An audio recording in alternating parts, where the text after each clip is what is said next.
자, 오늘은 제14장 나오미의 딜레마. 근데 성경에서 사실 나오미는 룻기에 나오는 한 여인입니다. 우선 룻기를, 사사기 다음에 나오는 룻기를 펼치시고요. 룻기의 주인공은 룻이죠. 그런데 나오미가 없었으면 룻이 없었어요. 근데 나오미의 제가 딜레마라고 잡은 것은 이제 우리 여자들이나 또 한 가정의 한 여자가 지금 그의 남편 엘리멜렉이라든가 그 두 아들 기론과 말론이 무엇을 했는지 우리는 알지 못해요. 나와 있잖아요. 그들은 그냥 죽었어요. 모압이라는 땅에 가서 죽고 말았어요. 베들레헴 사람이었어요. 유다 베들레헴이라는 건 여러분 베들레헴에서 그건 예수님이 태어나신 땅이잖아요. 그 지방이잖아요. 그런데 유다의 베들레헴이라고 해서 이게 유다 지파예요. 그런데 기근이 왔어요. 1절을 보죠. 베들레헴에 한 사람이 있는데 그 아내와 두 아들을 데리고 모압 지방으로 가서 거류하였다 했다 보죠. 그 땅에 흉년이 들었다 그랬어요. 사사들이 치리하던 때에 기근이 그죠? 예수님과 함께 배를 타도 태풍은 불 수 있어요. 예수님이 하라는 명령대로 했어도 내 인생의 태풍은 불 수 있어요. 그런데 지금 사사들이 치리를 하던 때라면 사사들을 통해서 하나님이 이스라엘 백성을 이끌어 가실 때에도 기근은 있을 수 있는 거예요. 그죠? 기근은 사람이 어떻게 해결할 수 있는 문제가 아니에요. 그죠? 하나님께서 이스라엘을 역사상 잘못할 때마다 세 가지로 징치하셨어요. 하나가 뭐예요? 전쟁이에요. 칼이죠. 또 하나가 기근이고 하나가 전염병이에요. 이 세 가지예요. 이제 그것이 이제 다윗의 때에 다윗의 잘못으로 인해서 하나님이 그 갓선지자를 보내서 선택하라고 그러죠. 이 세 가지 재앙 중에 내가 무엇을 할 것인지 선택하라고 그러죠. 근데 지금도 우리는 그 부분을 생각해 봐야 돼요. 내 인생에 문제가 생겼을 때, 내 믿음 생활에 문제가 생겼을 때, 물론 우리는 구약이 아니고 신약의 때니까 은혜의 시대에 와 있어요. 그리스도의 피로 이렇게 덧입혀졌다는 거는요, 그 어떤 재앙도 손을 댈 수 없다는 거예요. 이게 구약과 신약이 다른 점이에요. 우리 이 크리스찬들이 정말 어떤 자부심을 가져야 되냐면 예수의 피를 바른 사람들이라는 거예요. 예수의 피로 다시 태어난 사람들이라는 거예요. 예수의 피로 덮은 거예요. 그래서 6월절 어린 양 피를 문설주에다 바르면 그 재앙이 그 집을 넘어갔어요. 구약에도. 근데 우리는 직접 그리스도의 피로 내 모든 값을 치른 거잖아요. 값으로 샀다고 그랬어요. 고린도전서 6장에. 그죠? 그 6장에서 언급되는 중요한 그 메시지는요, 이런 생활을 하는 사람은 하나님 나라에 못 들어간다는 걸 전제로 했어요. 음행과 간음과 술 취함과 동성애와 여러 가지 하나님 나라에 들어갈 수 없는 죄 목록, 예수의 피가 우리를 구원했음에도 이 행위에서 벗어나지 않으면 천국에 못 들어간다는 거죠. 바울이 강조하는 것은 너희 몸은 내 것이 아니다. 왜 창녀와 한 몸이 되느냐? 창녀와 한 몸이 되는 것은 창녀와 한 영이 된다는 것이죠. 그래서 너희가 그리스도와 한 몸이 되었기 때문에 너희는 그리스도의 영으로 살아가야 되고, 너희 몸의 육체에 대한 죄값을 이미 지불했다는 거. 너의 몸은 성령이 거하시는 존이라는 걸 강조한 거예요. 그러니 죄를 짓지 말라는 거예요. 다른 죄는 몸 밖에서 이루어지는데 음행의 죄는, 성적인 죄는 몸 안에서 자기 몸에게 짓는 죄라고 그렇게 아주 강력하게 얘기를 합니다. 그래서 여러분들이 이 신약에서 가장 두려워해야 할 것은, 저는 고린도전서 6장에 나오는 하나님 나라를 상속받지 못하는 그 대목이에요. 그럼에도 바울이 얘기하는 건 예수 그리스도의 이름과 성령 안에서의 씻음으로 거룩함과 의롭다 하심을 얻었다고 그랬어요. 그죠? 예수의 피로 덮은 사람들이에요. 그러니까 이게 구약의 개념하고 다른 개념이거든요. 근데 지금 오늘 우리가 룻기에서 나오미를 배우면서 해야 되는 것은, 여자의 역할이 무엇인가. 만약 남자는요, 여자를 이기는 장사가 없어요. 결혼을 하면 그래서 이혼을 하는 거예요. 나는 이 여자와 이를 이길 수 없으니까 이혼을 하는 거예요. 왜냐하면 결혼의 개념이 동반자이기도 하지만 돕는 자잖아요. 돕는 여인이잖아요. 예. 내 갈빗대 하나를 부족한 부분을 채워서 돕는 자예요.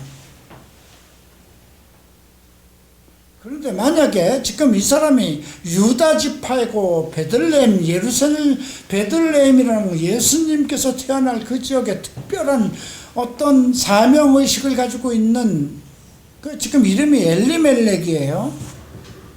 엘이라는 건 하나님이라는 뜻이잖아요. 멜렉은 왕이에요. 그런 특별한 사명을 가지고 있는 사람이 흉년이 들었다고 그래서 왜 모압으로 가냐고요. 이미 이거는 지금 이스라엘의 역사를 지나서, 율법을 지나서, 가나안 시대를 지나서 온 때잖아요. 사사의 때면. 그죠? 그러니까 모압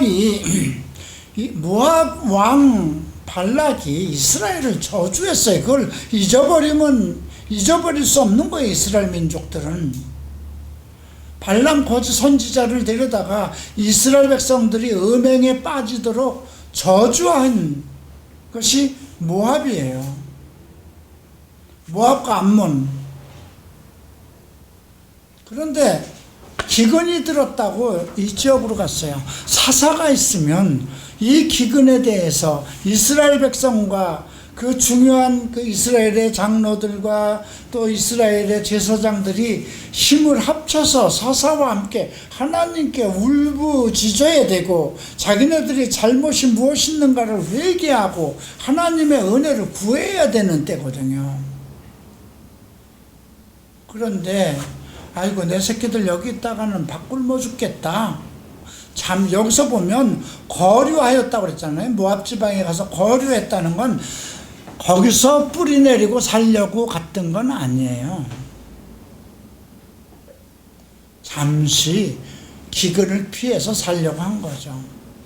그러면 이게 왜 문제가 생겼냐면, 모압 여인들을 며느리로, 두 아들의 며느리로 받아들였잖아요. 그죠?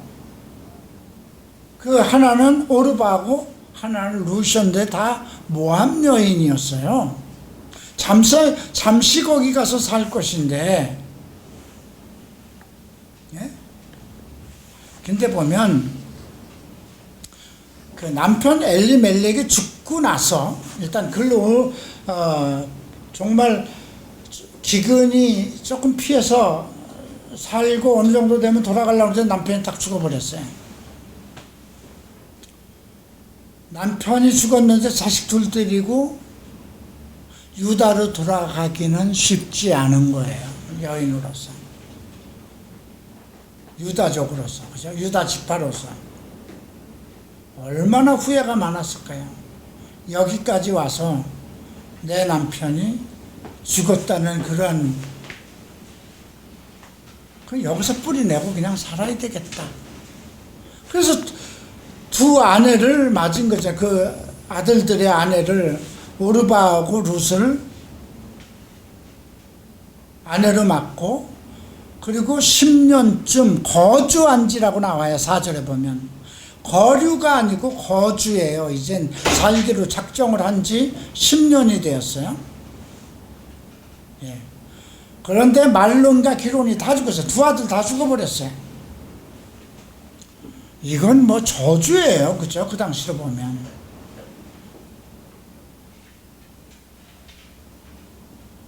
근데 만약에 그 남편이 좀 모자라서, 야, 여기다 우리 다이 두 아들 죽겠네.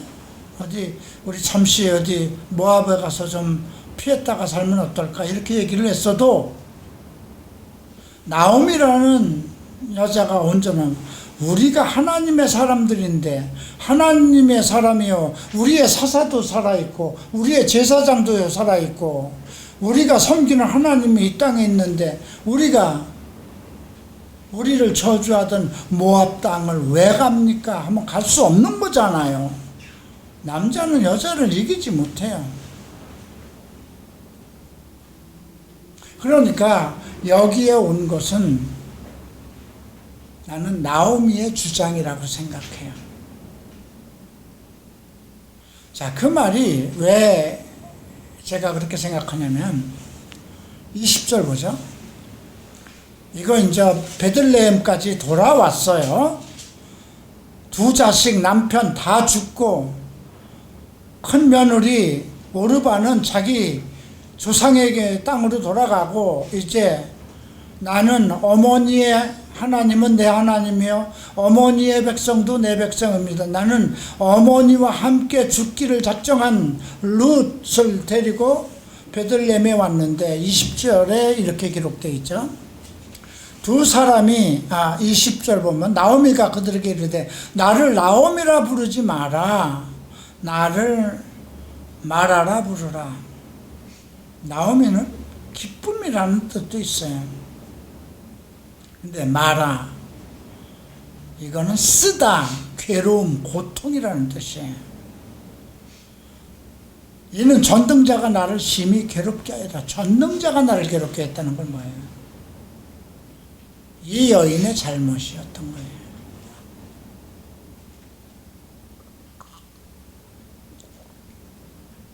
자, 보세요. 21절 보세요. 내가 풍족하게 나갔더니, 이게 문제예요. 기근 때에 왜 먹고 살 게 없어서 나간 것이 아니라, 아니 그 동네에서 자기는 풍족했지만 기근이 들면 나눠줘야 되는 거잖아요. 없는 사람들하고. 내가 풍족해서 나갔더니 여호와께서 내게 비어 돌아오게 하셨느니라. 여호와께서 나를 징벌하셨고 전능자가 나를 괴롭게 하셨거든. 너희가 어찌 나를 나옴이라 부르느냐.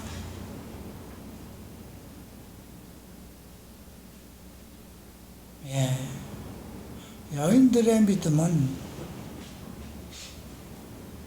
이제 우리나라를 보면 물론 여인들이, 여성들이 더 하나님을 잘 섬겨요. 근데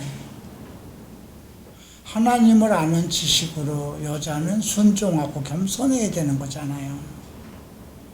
근데 우리나라에 보면 여성들이 너무 하나님을 믿는다는 그 여인들이 너무 억세고, 그 가정을 좌지우지하고, 그 남편들을 좌지우지하잖아요. 그죠?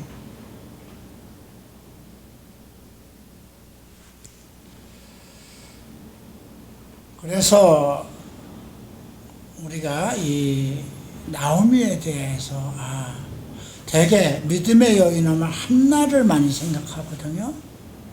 그죠? 한나의 기도, 아들을 낳고 사무엘을 낳고. 근데 나는 한나보다 나오미가 그냥 그냥 평범한 세상 사람 같이 살았다. 그게 인간이잖아요. 그냥 우리가 밤낮 예배만 드리고 그냥 이 갈보리 채플에만 하나님이 있는 것도 아니고 그냥 아침 저녁으로 성경 공부해야 되고 기도 모임 모여야 되고 주일날도 아침부터 좀 나와야 되고 짜증날 때가 많잖아요. 그죠? 나가고 싶은 사람은 나오미를 생각하면서 좀 나갔으면 좋겠어요.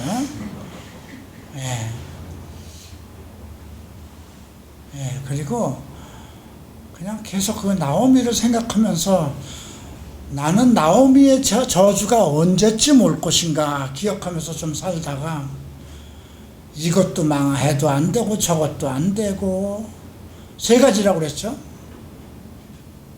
칼로 망하든지 기근으로 망하든지 병으로 망하든지.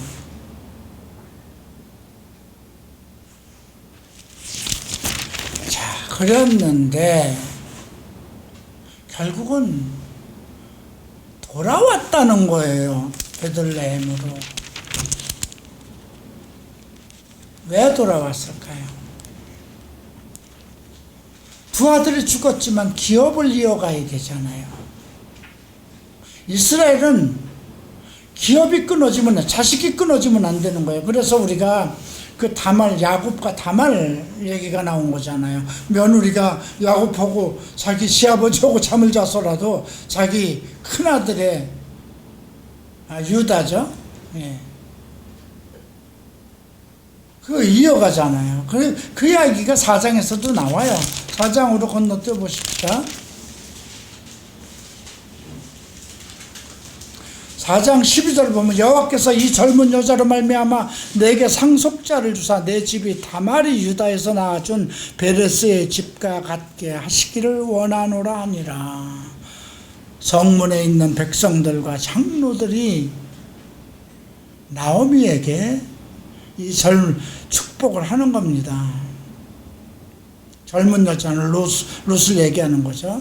상속자를 주었다는 거예요. 다말이 유다에게 낳아준 베르스의 집과 같이 하게 되는 거예요. 보아스가 이제 룻을 만나서 임신을 해서 자식을 낳는데 14절 봅니다. 여인들이 나오미에게 이르되 찬송할지로다 여호와께서 오늘 내게 기업물을 자가 없게 하지 아니하셨도다.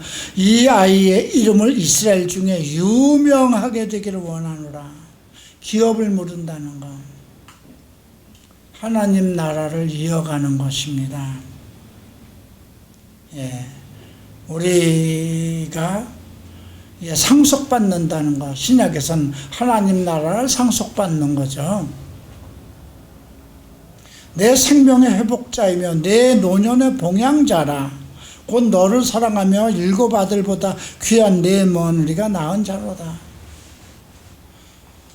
나오미가 정말 자기 인생을 이제 나오미라 부르지, 기쁨이라 부르지 마라. 나는 마라다, 쓴물이다, 고통이다, 쓰라림이다. 풍족할 때 나갔더니 남편 죽고 두 아들 죽고 기업 물을 자가 없는 이제 딸랑 며느리 하나도, 그 며느리도 두고 오려고 그랬는데 그 룻이 그냥 생명을 걸고 시험이 나오미를 따라왔기 때문에 이 룻기가 이어진 거잖아요. 중요한 건 뭘까요? 나오미가 돌아왔다는 겁니다. 예루살렘으로. 마라라는 그 정말 풍족한, 아주 넉넉하고 떵떵거리던 여인이 아주 거덜난 상태로 들어온 거예요. 그죠? 마라, 아주 그냥 쓴물이다, 고통이다. 그래도 돌아와야 돼. 나는 우리 갈보리 채플, 서울 갈보리 채플에서 어떤 상황에서든지 나갔어도 이렇게 돌아와야 된다고 생각합니다. 나오미처럼.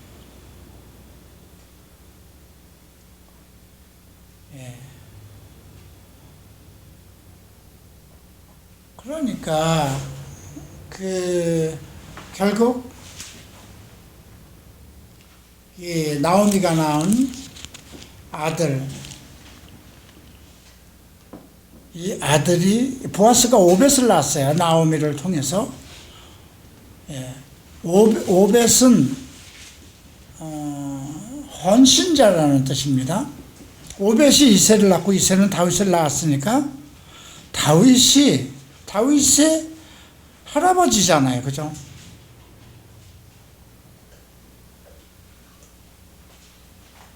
예.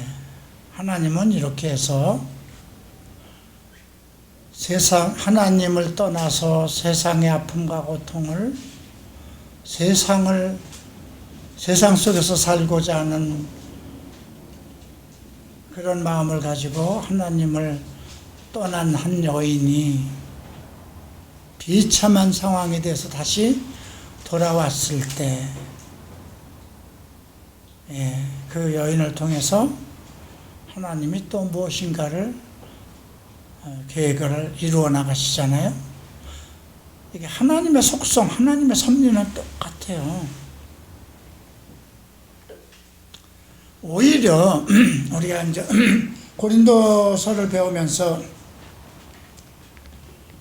바울이 고린도 교회 보고 이제 내일 설교입니다만, 내가 그리스도를 본받는 자처럼 된 것처럼 너희는 나를 본받는 자가 되라, 이런 얘기를 해요. 또 어떤 얘기를 하냐면, 내가 망하고 약하고 한 것은 다 너희들을 복되게 한 것인데 너희가 우리 없이 왕노릇하였다고 했어요. 바닥을 치고 사람 같지 않은 것들을 사람으로 만들고 하나님의 은혜를 베풀고 정말 말할 수 있는 능력을 주시고 하나님의 날에 대한 계시를 볼 수 있게 하시는 그런 믿음을 갖게 했더니 정말 시건방지고, 그래서 그냥 우리가 무슨 파다 하고, 바울은 이분 좀 두네, 설교가 좀 그래, 뭐 그렇게 비난도 하고, 지들이 왕노릇한 거예요. 우리 없이 너희가 왕노릇하였다. 이건 고린도 교회가 얼마나 건방졌으면 바울이. 근데 바울이 얘기하잖아요. 내가 그리스도를 본받는 자처럼 한 것 같이 너희는 나를 본받는 자가 되라. 나는 다 버렸다는 거예요. 내가 게바와처럼 아내를 데리고 다닐 권위 없었겠느냐, 이 말을 합니다. 내가 한 여인을 두고 결혼 생활을 하면서, 부부 생활을 하면서 사도 생활을 할 수 없었겠느냐. 오직 복음을 위해서 다 버렸다는 걸 얘기하는 거거든요.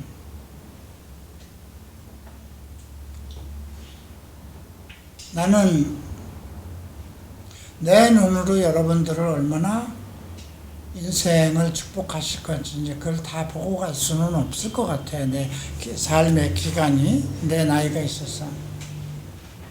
그러나 여러분들의 영적인 축복을 받았기 때문에 여러분들이 하나님을 아는 지식을 얻어가고, 그 아는 지식만큼 여러분들이 하나님을 향한 열정을 갖고 기도하고 하면 그 인생에 영혼이 잘된 같이 범사가 잘되고 강건하더라고. 왜 그럴까요?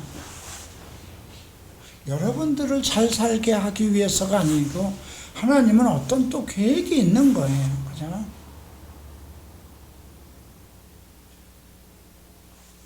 그래서 오늘 룻기는 여기서 마치고요. 이제 나오미는 여기서 마치고 다윗의 딜레마로 갑니다. 자, 다윗의 문제는 무엇이 있을까요? 제일 큰 문제, 여러분들이 다 아는 것 중에 어떤 거예요? 여인의 문제죠. 밧세바의 문제예요. 그 밧세바를 이거는 열왕기상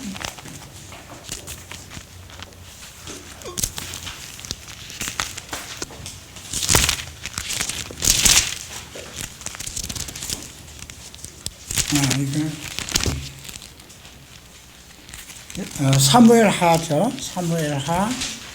11장을 일단 기준으로 펴놓고 보십시다.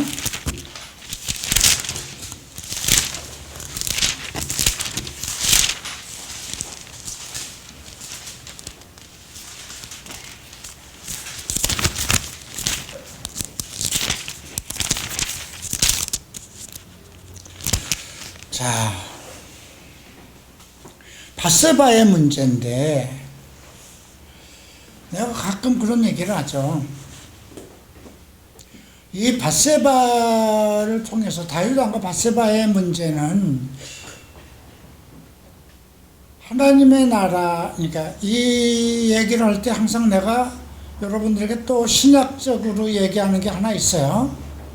바울이 디모데에게 하는 말이 있죠.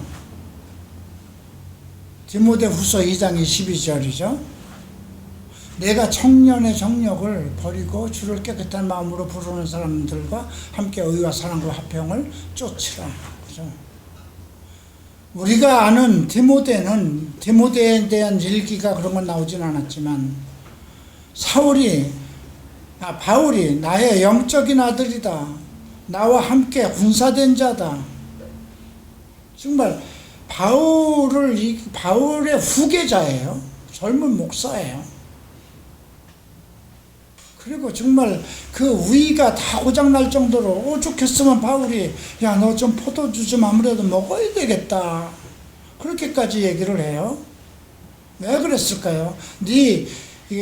그 견딜 수 없는 그 위에 문제가 아마 왜 그러면 디모데가 그렇게 속이 위가 다 버렸을까요? 늘 바울과 같이 따라다니면서 고생하고 먹지 못하고 금식하고 그런 불규칙적인 생활 속에서 그 위가 잘못될 수도 있죠. 바울이 그를 위해서 얼마나 기도했겠어요? 기도 안 했겠어요? 예. 그의 병이 치료해달라고 기도 안 했겠어요? 그럼에도 불구하고 너 아무래도 포도주 좀 먹어라. 그럴 정도로 그런 것도 소신에 나와요. 그런데 청년의 정력을 버리라고 그럽니다.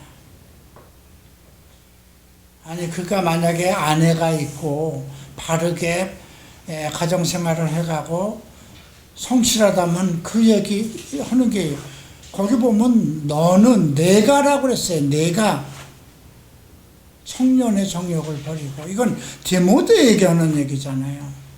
그렇게 가르치라고 하는 것이 아니라 내가 청년의 정력을 버리고 주를 깨끗한 마음으로 그러니까 이 디모데가 어떤 상당히 성적으로 어떤 그런 문제를 가지고 있는 청년이었다는 것을 우리가 염두에 둘 필요가 있어요. 자, 이제 다윗의 문제는 우리가 알다시피 밧세바의 문제인데 여자가 없었나요? 왕이잖아요. 그죠? 근데 지금 우리가 사무엘하 11장을 보면 이 문제가 언제 생긴 거냐면 1장 보십시오. 11장 1절 보면 그 해가 돌아와 왕들이 출전할 때가 되매 다윗이 요압과 그에게 있는 그의 부하들과 온 이스라엘 군대를 보내니 그들이 암몬 자손을 멸하고 랍바를 에워쌌고 다윗은 예루살렘에 있었어요. 자, 이건 암몬 자손이 국가와 국가의 싸움입니다. 예. 국가와 국가의 싸움이면 다윗의 믿음이 있고 그 나라에는 제사장이 있고 사독이라는 그 특별한 제사장이 있고 그렇다면 얼마나 매일같이 기도하고 예배 드리지 않았을까요? 그리고 이제 요압 군대 장관을 앞세워서 군대를 내보내고 다윗은 예루살렘에 그대로 있었는데 2절 보세요. 저녁 때에 다윗이 그의 침상에서 일어나 그 전쟁 준비를 하느라고 많이 피곤했다는 거예요. 영적으로 긴장돼 있고 마음으로도 긴장돼 있고 몸으로도 뭐 주지육림 속에서 먹을 거 먹고 즐기면서 전쟁 준비하겠습니까? 영이 긴장되고 하나님 앞에 서원을 하고 이게 중대한 거잖아요. 전쟁에 지면 나라가 망하는 거잖아요. 그러면 왕에서부터 그 모든 문무백관들이 전부 다 영적으로 긴장을 하고 그런 상황이잖아요. 그리고 전쟁터에 내보내고 났는데 긴장이 풀리죠. 저녁 때에 침상에서 일어났다는 건 그 엄청난 전쟁 준비 때문에 그의 심령과 그의 영과 마음과 모든 것이 상당히 긴장되었었던 긴장이 풀렸다는 거예요. 그래서 왕궁 옥상에 거닐다가, 옥상은 휴식터이기도 하고 기도하는 곳이기도 합니다. 우리가 보면 사도행전에서 베드로가 옥상으로 기도하러 올라갔다가 하늘에서 내려오는 그 보자기를 보잖아요. 환상 중에. 이스라엘에게 옥상은 휴식처이기도 하고 기도하는 곳이기도 합니다. 그러면 전쟁터에 긴장이 풀려서 늦게까지 자다가 저녁에 일어나서 놀려고 올라간 건 아니겠죠. 그죠? 기도할 마음을 가지고 올라갔는데 그곳에서 보니 한 여인이 목욕을 하는데 심히 아름다웠다고 그랬어요. 지금처럼 뭐 이렇게 여러분 한번 창밖 내다보십시다. 저 바깥에 전기불이 켜 있다고 그래서 거기서 여자가 목욕하는 거 안 보여요. 그죠? 근데 궁중이 무슨 요즘처럼 이렇게 따닥따닥 붙은 빌딩 건물 아니잖아요. 그리고 한 여인이 목욕을 할 수 있는 곳이 아니에요. 궁에 들어와서. 이 여인은 특별한 의미가 있어요. 아히멜렉이 다윗의 묘사였어요. 모사. 카운셀러였어요. 그의 손주딸이었어요. 밧세바의 아버지의 얘기는 나오지 않는데 아히멜렉이 나오니까 상당히 그 할아버지의 어떤 영적인 것을 받고 그렇게 자랐고, 남편은 이제 전쟁터에 나갔기 때문에 자기 할아버지는 지금 궁에서 이 전쟁터고 그 카운슬러자 모사잖아요. 그 작전을 세우고, 그러면 할아버지를 돌봐야 되기 때문에 궁중에 들어와 있을 것이라는 스토리 맵이 돼요. 그리고 자기도 매일같이 자기 남편을 위해서, 국가와 민족을 위해서 기도해야 되기 때문에 목욕을 하였다는 것을 알 수 있죠. 그런데 그게 다윗의 눈에 들어왔는데 심히 아름다웠다는 거예요.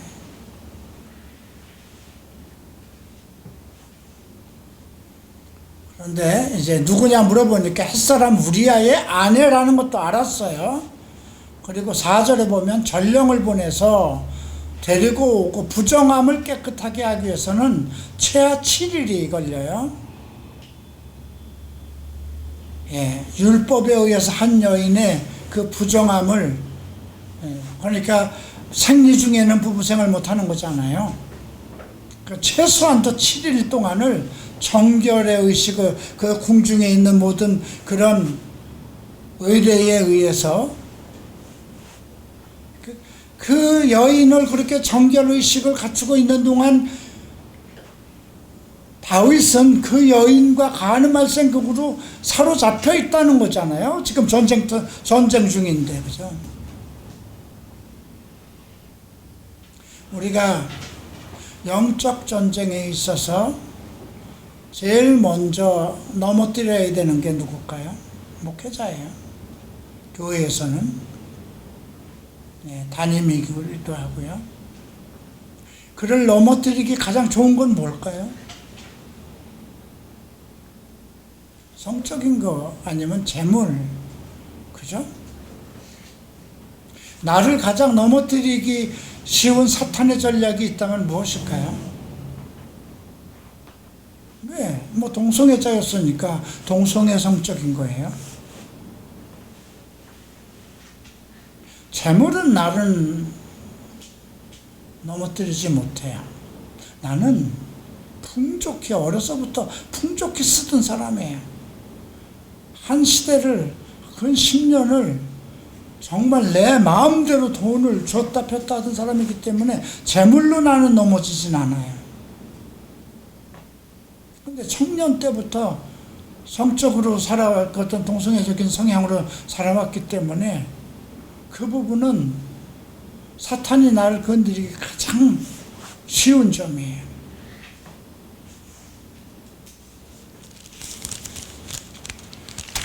그걸로 인해서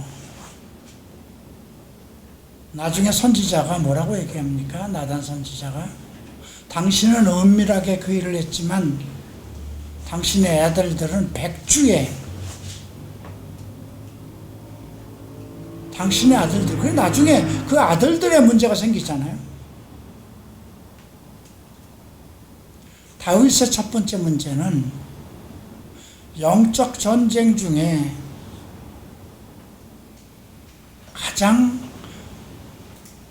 정결해야 하는 자기 자신을 지키지 못했다는 겁니다. 또 하나의 문제점은 무엇인가요?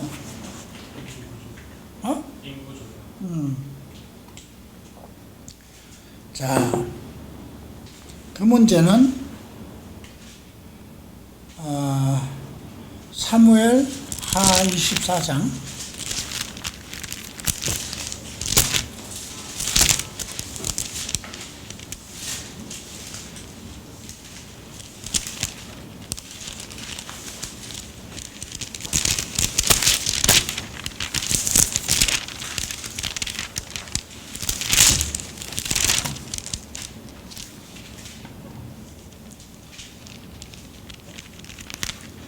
자, 24장을 보면 1절을 보죠. 근데 21장부터 보십시다.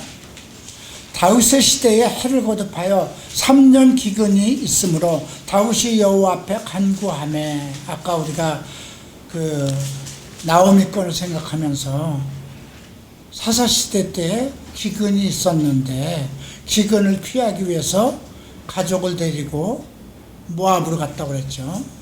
근데 여기도 보면 거듭하여 3년 기근이 있으므로 다윗이 여호와 앞에 간구하매 여호와께서 이는 사울과 피를 흘린 그의 집으로 말미암으니 그가 기브온 사람을 죽였습니다. 이유가 있는 것이다 이거예요. 사울은 전자왕이잖아요. 다윗의 왕. 그 집안에 어떤 원한 가진 사람이 지금 하나님 앞에 울고 매달리는 거예요. 그래서 그 문제를 해결해요. 그래서 우리가 보면 다윗이 지금 영적으로 깨어 있는 것을 우리가 볼 수 있어요. 이 밧세바의 사건 이후에는 기근이 생겨도 하나님께 기도합니다. 근데 24장을 보면 여기 24장까지 오기에는 승승장구 전쟁에서 이겼어요. 싸울 때마다 승승장구 이겼어요. 그런데 여호와께서 다시 이스라엘을 향하여 진노하사 그들을 치시려고 다윗을 격동시키사 가서 이스라엘과 유다의 인구조사를 하라 하신지라. 자, 이것은 역대상을 한번 보십시다. 역대상 21장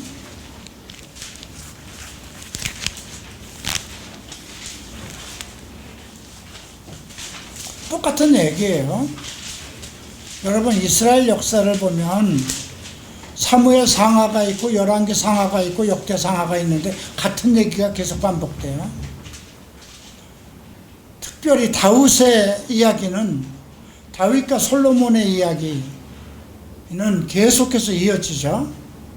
자, 역대상 21장 사탄이 일어나 이스라엘을 대적하고 다윗을 충동하여 이스라엘을 계수하게 합니다. 왜 그랬을까요? 이제 전쟁이 끊이지 않고 계속 전쟁을 하는데 어쨌든 다윗이 하나님 앞에 열심을 가지고 열정을 가지고 있었기 때문에 전쟁이 항상 이겼어요. 그랬는데 사탄이 일어나 이스라엘을 대적하고 다윗을 충동해서 이스라엘을 계수하게. 이건 왜 계수하게 했냐요? 요압을 시켜서 지금 전쟁터에 나갈 사람이 몇 명이나 되는가, 청년들이 몇 명이 되는가, 그걸 세라고 그린 거예요. 그게 3절 보면 요압이 이르되 여호와께서 그 백성을 지금보다 100배나 더 하시기를 원합니다. 내 주 왕이여, 이 백성이 다 내 주의 종이 아니니까 내 주께서 어찌하여 이를 명령하십니까? 어찌하여 이스라엘을 범죄하게 하시나이까? 왕의 명령이 요압을 재촉한지라. 그래서 인구조사를 합니다. 사무엘 24장으로 가십시다. 그러니까 지금 역대상 21장을 사탄이 일어나서 이스라엘을 대적하고 다윗의 마음을 충동시켰다고 그랬어요. 근데 24장에선 이스라엘 향해서 진노하사 그들을 치시려고 다윗을 격동시켰다는 건 다윗의 마음을 격동시키고 뭔가 근데 이것은 하나님이 지금 이스라엘 향해서 지금 노하고 계신 거잖아요. 근데 여기서 격동시켰다는 건 충동질, 뭔가 충동질을 누가 시켰을까요? 사람이 하는 거죠. 요압은 아닐 것 같아요. 요압은 이미 얘기를 하잖아요. 그죠? 왜냐하면 2절에서 그가 왕의 곁에 있는 군사령관 요압에게 가서 너는 이스라엘 모든 지파한테 가서 조사하라 했을 때 요압이 3절에서 얘기하죠. 이 백성 얼마든지 왕이 하나님 여호와께서 100배나 더하게 하사 내 주 왕의 눈으로 보게 하시나기를 원합니다. 그런데 내 주 왕은 어찌하여 이런 일을 기뻐하시나이까? 이 일을 하면 안 되는 거 아닙니까? 이건 율법에 인구조사를 하지 말라고 하신 거 아닙니까? 요압은 그렇게 충언을 했어요. 그럼 누가 이런 걸 자꾸 충동질을 했을까요? 그 옆에서 같이 항상 이제 다윗이 전쟁마다 이기고 들어오면 항상 축가 파티를 하고 늘 잘 먹고 잘 지낼 거 아닙니까? 그런 속에서 누가 자꾸 얘기를 하면 격동시켰다고 그랬잖아요. 역대상 21장에서는 충동시켜 사탄이 일어났다고 그러잖아요.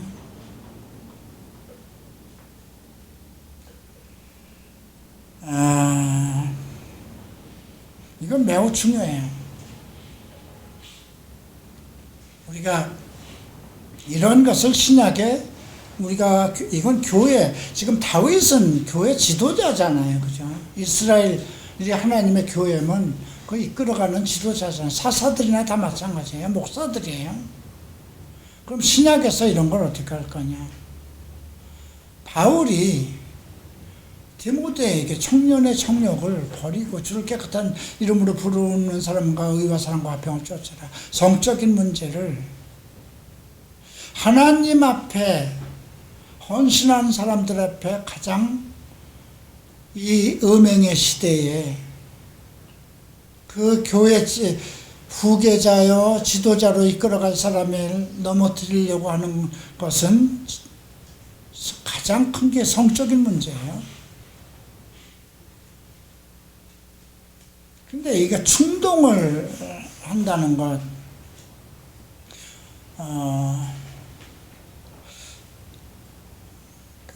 이제 내일 배울 것에 나오죠. 로마 교회에서 서로 어떤 그 문제가 서로 그 어떤 문제를 가지고 서로 부딪혀요. 근데 바울이 얘기를 합니다. 너희 중에 그런 문제가 서로 이게 어떤 신학적인 문제를 가지고 서로 다툴 수도 있어요.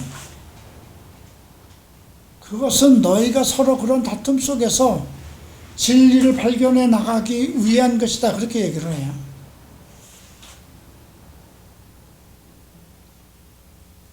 그런데 사람을 격동시키게 하는 그런 부분도 일어나요. 자, 한 예를 들어서 나는 우리 교회에서 가장 염려하는 것이 무엇일 것 같아요? 우리 교회에 누룩이 생기는 게 가장 성적인 문제예요. 아직 여러분들이 하나님의 말씀에 충실함, 하나님의 말씀 속에서 성령의 인도하심 속에서 자기를 다스리고 말씀으로 자기를 이끌고 가는 그런 정도의 믿음이 완성되지 않은 상태에서 우리 교회에서 가장 위험한 것은 성적인 누룩이에요. 같은 여러분들 모임 속에서 뭐 조별 모임도 하겠지만 어느 사람이 자꾸 세상 일을 자꾸 얘기를 하고 뭐 어제 종로에 갔는데 어떻더라, 이태원을 갔는데 어떻더라, 내가 며칠 전에 알던 청년을 만났는데 그 청년 이야기를 하면서 그 청년이 나름대로 얼굴값을 하고 인물값을 하는 청년 이야기를 하면서 만나서 같이 밥을 먹었다 뭐를 했다, 이런 쓸데없는 얘기가 주고받아진다면 어떻게 될까요? 그게 충동이에요.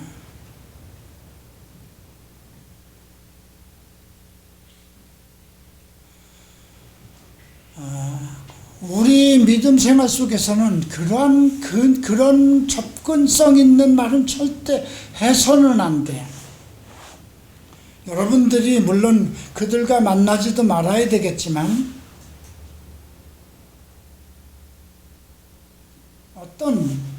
어떤 생각이 들어오게 만드는 것은 충동시키는 거예요. 근데 내가 여러분들에게 우리 생활 속에서 가장 염려되는 것은 그런 부분인데,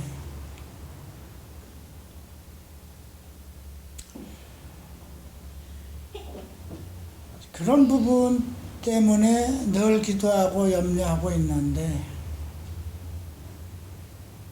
그런 것을 나한테 알려주면 어떻게 될까요?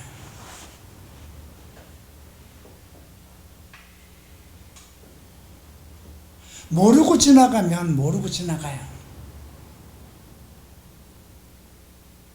나는 여러분들의 사생활을 뚜껑 열어보려고 생각하지 않아요. 아마 여러분들은 늘 나는 너를 안 믿어, 나는 하나님을 믿지, 누가 어떤 말을 해도 여러분들을 안 믿는다는 건 너는 아직 육체를 가지고 있기 때문에 너의 육체를 나는 못 믿겠다, 이런 말이거든요. 네가 아무리 정말 성실한 것처럼 정결한 것처럼 교회에 나와서 나하고 얘기를 하지만 나는 너를 못 믿어.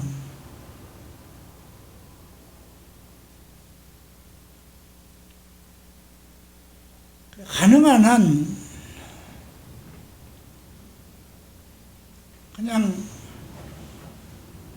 잘 따라와야지 기도하고 하는, 데리고 갑니다. 근데 자꾸 이 사람이 이렇게 했고 이 사람이 이렇게 하고 뭘 자꾸 전달해 주면 이게 자다가도 일어나게 돼요. 자다가도.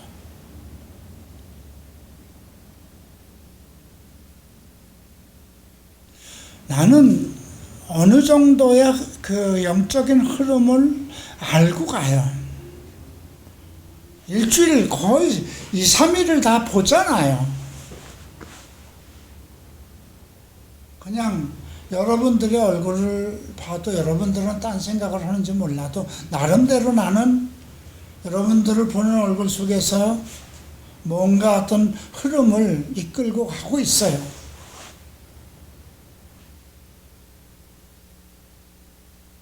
그런데 만약에 영광이가 상우하고 친하게 이렇게 확 지내다가 뭐 식당도 가서 먹고 뭐 카페도 가서 먹고 뭐 하다가 어떻게 상우가 화장실 갔는데 상우의 핸드폰이 열렸는데 전화가 오고 거기 팍팍 비친 곳이 이상한 것이 보이고, 그러면 그걸 갖다 목사님, 상우가 요즘 누구하고 지내는 것 같고 정말 지나친 것 같습니다, 이렇게 얘기하면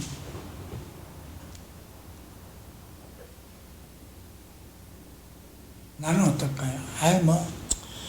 그냥 지 인생인데 뭐 어떡하냐, 너도 그냥 너나 잘해 인마. 나는 그냥 요즘은 그래요. 누가 이렇게 말을 하면 그냥 너나 잘해, 너나 해나 똑같잖아, 지금 그 말이에요. 근데 이게 충동이에요. 그러면 그 사람이 그런 충동을 받으면 막 그래서 이놈이 이랬나 자꾸 상상의 나래를 피게 되고, 그 사람에 대해서 자꾸 이상한 감정을 갖게 되고, 또 한번 그냥 흘러버릴 것도 또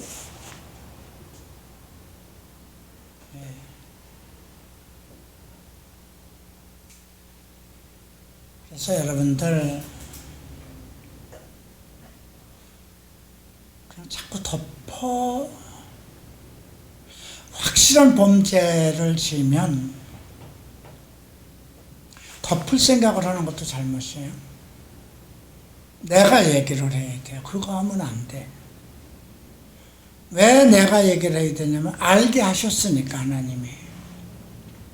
너에게 그 형제의 잘못된 점을 너에게 내가 알게 했으니까 내가 얘기를 해야 되는 거예요. 앞으로 너 계속 이렇게 되면 난 너하고 믿음 생활할 수 없어. 왜? 주께서 그렇게 말씀하셨으니까. 그래도 네가 나의 말을 듣지 않는다면 나는 이걸 교회에다가 얘기 안 할 수가 없어. 그렇게 하고 가야 돼요. 그리고 외부에는 덮고 가야 되는 거예요. 근데 드러나는 것을 막 이렇게 들춰내면은 그런 얘기를 듣는 사람은 충동을 받아요. 그래서 지금 이 다윗이 사탄의 충동을 받았다는 거죠. 거기서 사탄이 무슨 귀신이 하늘에서 내려와가지고 다윗을 보고 잠자는데 와서 인구조사하라고 그랬겠어요? 평상시는 자기들과 함께, 다윗과 함께 같이 예배도 드리고 같이 제사장들과 함께 얘기하고, 그들 중에서 가장 영적인 사람이라고 하는 주변 사람들 중에서 이번에도 승리했는데 다음엔 또 모르지 않습니까? 이제 그만큼 힘을 줬지만 다음을 위해서는 우리가 그래도 어느 정도 전쟁에 나갈 사람을 예비해야 되지 않습니까? 그러면 그게 그럴듯하게 들리는 거예요. 자, 오늘 이런 것, 오늘 하나는 나오미, 하나는 다윗, 우리에게 주는 메시지가 큽니다. 사람을 격동하게 하지 말고, 들뜨게 하지 말고, 또 가장 그 사람의 약한 그런 부분, 여러분들이 가장 사탄이 어디로 올까? 나를 넘어뜨리기 위해서 어느 길로 올까? 가장 취약한 점이 무엇일까? 이 두 부분을 살펴봤습니다. 자, 오늘은 여기까지 하겠습니다. 다음 주에 엘리야와 엘리샤 같이 보겠습니다. 기도하고 마칩니다. 사랑하는 주님 감사합니다. 나오미를 통해서 한 여인이 어떻게 한 가정을 이끌어 가야 되고 자기 남편을 어떻게 도와야 되는가. 그러나 더 중요한 것은 나의 잘못으로 어떤 문제가 생겼을 때 어떻게 다시 돌아와야 되는가. 이런 것을 배웠습니다. 또 이스라엘의 통치자인 다윗을 통해서 배우는 것은 우리 영적인 사람들이 가장 넘어지기 쉬운 사탄의 전략은 무엇일까? 첫째는 성적인 욕구를 건드리는 것입니다. 두 번째는 사람들 말에 충동을 받아서 하나님이 하지 말라고 하신 일들을 이끌려가는 것이라는 것을 배웠습니다. 이 모든 구약에서 전달되는 메시지가 오늘 우리에게도 중대한 메시지인 것을 깨닫게 하소서. 내일은 3년의 결산을 하는 일기 졸업생들을 배출하는 날입니다. 3년 동안 이끌어 주신 하나님 정말 감사하고, 이들이 이제 한 단계 더 업그레이드된 그 성장된 믿음으로 하나님의 기뻐하는 그리스도인의 삶을 살게 하소서. 감사하며 예수의 이름으로 기도합니다. 아멘. 마치겠습니다.